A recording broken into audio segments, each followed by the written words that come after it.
예, 흰쌀밥에 고깃국 한 그릇이면 최고였던 때가 있었습니다. 배를 많이 골았던 6, 70년대는 김이 모락모락 나고 윤기가 자르르 흐르는 흰쌀밥, 그것을 좀 과하다 싶게 많이 담고, 그리고 옆에는 고기가 큼직하게 썰어지고 그 위에 파도 좀 거칠게 숭숭 썰어진 고깃국 한 그릇, 그리고 그 앞에 김치 몇 조각이면 최고의 밥상이라고 말하던 때, 누구에게나 최고의 밥상이었습니다. 요사이는 유기농 밥상에 누구와 먹느냐도 중요하고 또 먹는 시간도 중요하지만 그때는 그냥 먹는 게 중요했습니다. 그런 때였습니다. 힘든 일이 있어도 화가 나도 흰쌀밥에 고깃국 앞에서는 힘도 내고 화도 줄이고 화해도 하는 그런 최고의 밥상이었습니다. 오늘 우리가 함께 할 시편 23편 5절, 주께서 내 원수의 목전에서 내게 상을 차려주시고 에서 상, 그 상은 상장이나 표창장, 포상을 의미하는 상이 아닙니다. 이것은 밥상, 식탁을 말합니다. 그래서 영어 성경은 테이블로 나옵니다. 그렇다면 주께서 원수들 앞에서 밥상을 차려주신다는 그 의미가 무슨 의미일까요? 무엇을 뜻하는 것일까요? 분명히 흰쌀밥의 고깃국과는 차원이 다른 밥상일 텐데 그게 과연 어떤 밥상일까요? 흥미롭게도 높은 산에 있는 목장, 고원의 목장지, 그걸 영어로 테이블이라고 말합니다. 목자는 양을 데리고 오기 전에 양들에게 줄 밥상을 살핍니다. 혹시 독초는 있는 게 아닌지, 독초가 있으면 뽑아내고, 혹 맹수가 나타나면 어디에 숨을까 예측도 해보고, 살펴본 후에 안전하다 싶으면 양을 데려와서 풀을 뜯게 합니다. 양들이 나타나면 맹수들도 양을 먹고 싶어서 먹기 위하여 하나 둘씩 나타나긴 합니다. 하지만 목자가 있으면 이 맹수들은 양을 멀리서만 지켜볼 뿐 어찌할 수 없습니다. 도무지 잡아먹을 수가 없습니다. 굶주린 맹수들 앞에서 보란듯이 목자가 차려준 식탁, 푸른 풀밭에서 양은 풀을 뜯습니다. 이 장면이 바로 원수의 목전에서 내게 상을 베풀어 주시고의 첫 번째 이미지입니다. 맹수의 목표는 양입니다. 오늘 악한 영들의 목표는 우리들입니다. 그래서 이 본문을 우리의 언어로, 양의 언어가 아니라 우리의 언어로 바꾼다면, 하나님, 당신께서는 나를 괴롭히시는 악한 영들 면전에서 나에게 맛있는 밥상을 차려주셨습니다가 됩니다.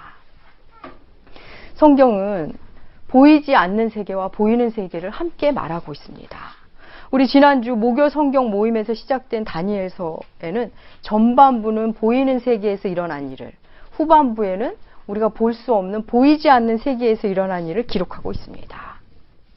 사실 어린 사람일수록 보이는 세계가 전부라고 생각합니다.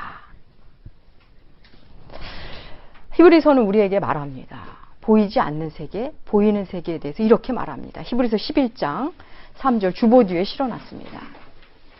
히브리서 11장 3절 함께 읽으시겠습니다. 우리는 믿음이 있으므로 이 세상이 하나님의 말씀으로 창조되었다는 것, 곧 우리 눈에 보이는 것이 보이지 않는 것에서 나왔다는 것을 압니다. 예. 우리가 보는 이 세상은 보이지 않는 말씀으로부터 창조되었다, 이렇게 말하고 있습니다. 보이지 않는 말씀이 실체가 되어 보이는 세상이 되었답니다. 이렇게 우리가 증거합니다. 그래서 우리가 믿기 시작했다는 것은 보이지 않는 것을 보기 시작했다는 것과 아까 했다는 의미가 되기도 합니다. 성경은 세상을 지배하는 보이지 않는 세력이 있다고 우리에게 말합니다. 에베소서는 세상을 지배하는 세력에 대해서 공중 권세 잡은 자라는 표현을 합니다. 우리 에베소서 2장 2절 함께 읽으시겠습니다. 그때 너희는 그 가운데서 행하여 이 세상 풍조를 따르고 공중의 권세 잡은 자 역사하는 면. 예, 성경은 공중의 권세, 이 공중 허공의 권세가 사단에게 있다고 말합니다. 그리고 우리가 싸워야 할 원수는 바로 이 공중 권세 잡은 자라고 말합니다. 세상은 나날이 악해가고 있습니다. 우리가 사람이 죄인이고 우리가 본디 악한 본성이 있다는 걸 알지만 어떻게 사람으로서 저렇게 할 수 있을까? 저건 도무지 사람이 할 수 없는 일이야 라고 생각하는 일들이 뉴스에 연일 하루도 빠짐없이 오르락내리락 하고 있습니다. 그 뉴스를 보면 세상을 활보하는 악한 영들이 보이는 듯 합니다. 오늘날 우리는 이 공중 권세 잡은 자라는 말의 의미를 알아둘 필요가 있습니다. 네티즌들의 악성 댓글로 목숨을 스스로 삶을 스스로 중단한 유명 연예인들이 있습니다. 뉴스는 사람들이 네티즌들이 그랬다고 말합니다. 여러분 도대체 네티즌들이 누굽니까? 다들 어디에 삽니까? 우리 네티즌이라고 말하지만 실상은 없고 허상만 있는 것 같습니다. 그 허상이 우리를 지배합니다. 사람들은 세상을 원망하는데 그 세상은 도대체 누가 만든 세상이고 어디에 있는 세상입니까? SNS에는 모두 의인이 살고 있는 것 같은데 도대체 이 나쁜 일은 누가 하는 겁니까? 남들만큼 살아야 되고 남들만큼 해야 한다고 하는데 도대체 이 남들은 그 남들의 실체도 없습니다. 인터넷 공간이라는 것, 옛날에는 상상조차 할 수 없었던 공간입니다. 우리가 인터넷 공간에 들어가서 사람도 만나고 게임도 하고 나오고 우리가 들어갔다 나오면 또 사라지는 공간. 좀 활용하기에 따라 유익함도 참 많지만 한편으로는 이 공중 권세 잡은 자가 활동하기에 아주 좋은 공간입니다. 실체는 없는데 그렇다고 없다고 할 수는 없지만 또 뭔가 있고 잡을 수도 없는 그곳.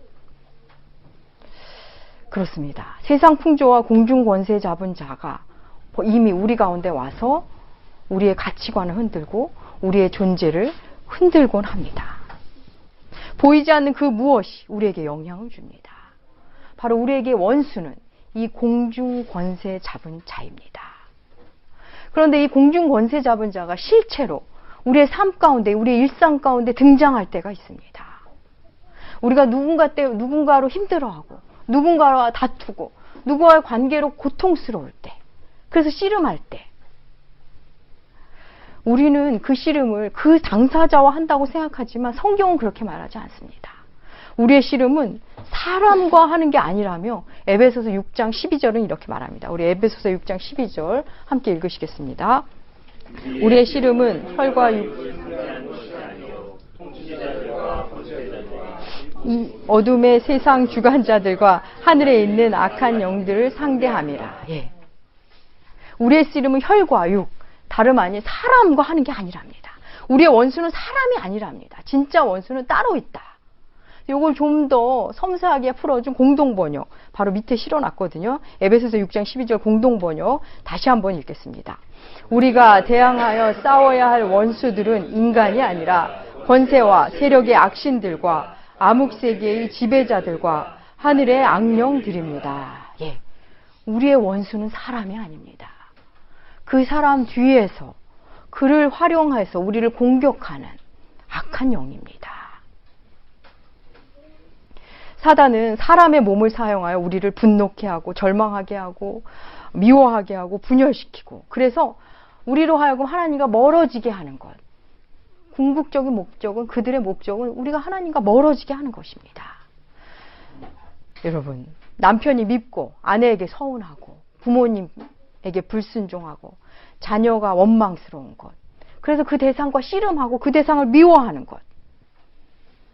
그것은 지금 사단이 원하는 겁니다. 지금 우리의 원수가 우리의 목전에 와 있는 때입니다. 그럴 때 우리는 어떻게 해야 할까요? 잠시 멈추고 주님께 물어야 합니다. 주님 어떻게 할까요? 저를 인도해 주세요. 그러면 놀랍게도 하나님은 우리의 말과 행동을 절제하게 하십니다. 그때가 바로 나를 공격해오는 원수의 목전에서 보란듯이 주님이 긍휼과 용서와 사랑과 인내와 절제의 밥상을 우리에게 차려주시는 때입니다. 주님이 주시는 그 식탁으로 우리는 원수를 무력화시킬 수 있습니다. 그렇습니다. 원수가 나의 감정을 건드리고 내 의지를 무너뜨리고 우리를 공격하고 흔들 때 바로 그 원수의 목전에서 하나님 우리에게 밥상을 차려주십니다. 긍휼, 용서, 사랑, 회개, 화해, 밥상을 우리에게 차려주십니다. 그 밥상을 여러분 발견하셔야 합니다. 사랑이 안 되면 인내를, 인내가 안 되면 절제를, 절제도 안 되면 순종을, 그 밥상에서 여러분이 취하셔야 합니다. 그러면 이상하리만큼 그 문제가 풀립니다. 큰일 날 줄 알았는데 신기하게 스르르 풀려가는 것을 여러분 만나시게 됩니다. 여러분, 하나님은 우리에게 문제를 해결해라, 이 문제 네가 좀 해결해 하면서 문제를 툭 던져주시는 분이 아닙니다. 하나님 우리에게 순종을 요구하시는 분입니다. 다만 순종해라. 그러면 그 문제가 풀릴 거야. 순종해라. 그럼 내가 그 문제는 내가 푼다. 하나님은 그렇게 말씀하시는 분입니다.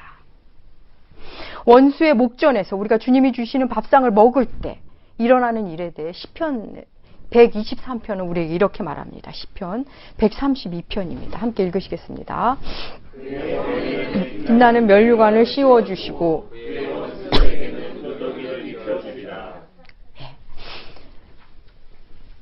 우리가 주님이 주시는 밥상을 취할 때, 그 밥상을 들 때 우리는 빛나는 승리를 만나고 원수들은 보기 좋게 패하게 됩니다. 원수는 여러 형태로 우리의 목전에 옵니다. 열등감, 신앙적 열등감으로 우리에게 오기도 합니다. 그래서 낙심하게 하는 것으로 공격합니다. 네가 무슨 그리스도인이야? 너가 예수님을 알긴 해? 믿는 사람이 이래? 넌 위선자야. 내가 무슨 주의 일을 하겠다고. 그런가 하면 한편으로는 우월감을 갖게 하여 교만하게 하도록 공격합니다. 야, 너 정도면 그 정도 대접은 받아야지. 내가 한 게 얼마인데 너의 목소리를 내, 너를 주장해, 인정받아야 되지 않겠어? 그 정도까지는 넌 안 해도 돼. 원수는 이렇게 우리에게 우월감을 주면서 공격합니다. 악한 원수에게도 우리가 먹을 만한 밥상을 갖고 있습니다. 우리의 본성이 좋아할 만한 밥상을 우리에게 차려줍니다. 이기적인 자기사랑, 높아짐, 시기와 질투, 거절감정, 두려움, 당장은 공감되는 밥상입니다. 당장은 입에 맞는 것 같지만, 당장 내가 섭취하기 너무 쉽지만 우리의 영을 파괴하는 인스턴트 밥상입니다. 사랑하는 여러분, 그거 아십니까? 사탄은 우리를 부추기고 막 북돋기는 하지만 우리가 무엇을 선택할지는 사탄은 알지 못합니다. 그들이 원하는 선택을 하도록 마구마구 몰아가지만 우리가 무슨 선택을 할지 사탄은 알지 못합니다. 다만 사탄이 두려워하는 것은 자신이 몰아칠 때 우리가 주님의 밥상을 발견하고 그것을 먹는 것을 가장 두려워합니다. 우리가 잘못을 한 후, 어떤 죄를 진 후, 때때로 성공을 한 후, 또 때로 실패를 한 후, 우리가 하나님의 식탁으로 달려가 하나님의 은혜와 긍휼과 용서와 순종을 먹는 것을 사탄은 제일 두려워합니다. 주께서 베푸시는 상에 대해 신약에서 주님은 비유로 말씀하셨습니다. 신약 마태복음 22장 1절에서 3절 주님의 말씀 우리 함께 읽으시겠습니다. 예수께서 다시 비유로 대답하여 이르시되 혼인잔치를 베푼 어떤 임금과 같으니 그 종들을 보내어 그 정한 사람들을 혼인잔치에 오라 하였더니 왕이 자신의 아들의 혼인잔치 얼마나 성대하고 멋지겠습니까? 그 잔치에 사람들을 초대하는데 사람들이 오지 않습니다. 사람들이 왕의 혼인잔치에 가기를 거절합니다. 같은 내용의 본문 누가복음 14장에는 못 오는 이유가 나와 있습니다. 우리 누가복음 14장 18절에서 20절 함께 읽으시겠습니다. 다 일치하게 사양하여 한 사람은 이르되 나는 밭을 샀으니 방해하도록 하라 하고 또 한 사람은 이르되 나는 소 5겨리를 샀음에 시험하러 가니 청하건대 날 양해하도록 하라 하고 또 한 사람은 나는 장가 들었으니 그러므로 가지 못하겠노라 하는지라. 그들이 못 오는 이유가 밭을 사서 소를 사서 장가를 들어서입니다. 모두 다 하나님이 주신 복, 그 복 때문에 하나님께 오지 않는다는 겁니다. 주님이 주신 복 때문에 주님이 주시는 잔치에 못 오게 됩니다. 서울시장이, 아니 구청장이 우리를 초대해도 우리는 가지 않을까요? 그런데 우리는 하나님이 초청하신 그 잔치에 우리 세상 일이 분주하다는 이유로 자기중심적인 생활 때문에 주님의 식탁을 거절하며 살고 있음을 말씀하십니다. 그들이 왕이 초청하면 늘 간다고 생각했을 겁니다. 왕이 초청하기만 하면 난 가지. 늘 그렇게 생각하며 살았을 겁니다. 그런데 막상 왕이 초청하자 그들은 가지 않습니다. 우리도 때때로 그러합니다. 그렇다는 것입니다. 그 초청 앞에 마침 초대를 받아보니까 다른 일이 더 중요해져 있습니다. 내 일이, 때때로 내 감정이, 내 사업이 더 중요합니다. 하지만 주님이 베푸신 그 밥상을 만나본 사람은, 그 환대를 받아본 사람은 이 혼인잔치를 손꼽아 기다리는, 손꼽아 기다리는 잔치가 됩니다. 원수의 목전에서 만난 그 밥상도 그렇게 훌륭했는데 원수도 없이 마음껏 누릴 수 있는 밥상이니 얼마나 성대할까, 얼마나 놀라울까 기대하지 않을 수 없습니다. 비로소 그곳에 가면 내가 가장 빛나는 내가 됨을 알고 있기 때문입니다. 내 원수의 목전에서 내게 상을 차려주신다는 말씀은 내 입사 동기 보란 듯이 내가 먼저 승진하고, 내 라이벌이 보란 듯이 내가 먼저 상을 타고, 그리고 나를 함부로 대했던 사람 앞에 고급 승용차를 타고 나타나주고, 그런 것을 말하는 것이 아닙니다. 우리의 씨름은 혈과 육, 사람과 하는 씨름이 아닙니다. 우리를 쓰러뜨리려고 하는 영적인 세력들, 우리를 분노케 하고 열등감으로 몰아넣고 두려움으로 몰아넣고 그러려는 그 악한 영적인 존재 앞에서 그들이 보란듯이 용서와 화해를 선택하고 용기를 선택하고 절제와 인내를, 그리고 순종을 선택하고 나눔과 섬김을 섭취하는 것, 그것을 말합니다. 주님이 차려주신 밥상은, 주님의 환대는 내 잔이 넘치나이다에서 절정을 이룹니다. 이 표현은 당시 손님을 대접하는 풍습에서 나온 표현입니다. 당시 이스라엘은 광야길을 걸어온 손님을 접대할 때 발 씻을 물을 내주고 그리고 식사를 대접합니다. 그때 물이 귀한 지역이라 포도주를 많이 주면 많이 줄수록 환대의 의미가 됩니다. 잔이 넘치도록 가득 채운다는 것은 환영의 의미, 존경과 사랑의 표현이 됩니다. 극진한 환대입니다. 사람들은 돈으로도 관계로도 채워지지 않는 빈잔이 있습니다. 잠잘 집도 있고 밥도 굶지 않는데 사랑하는 사람도 있고 나를 사랑해주는, 그래서 나는 사랑받기도 하는데 채워지지 않는 빈잔이 있습니다. 그래서 뭔가 열심히 찾습니다. 공허할수록 더 열심히 삽니다. 그래도 채워지지 않는 빈잔. 아무리 소유가 많아도 영적인 생명이 없으면 언제나 빈잔입니다. 요란하게 부딪혀보고 스스로 위로해보지만 그것이 빈잔이라는 것은 자신이 제일 잘 압니다. 내 잔이 넘치나이다.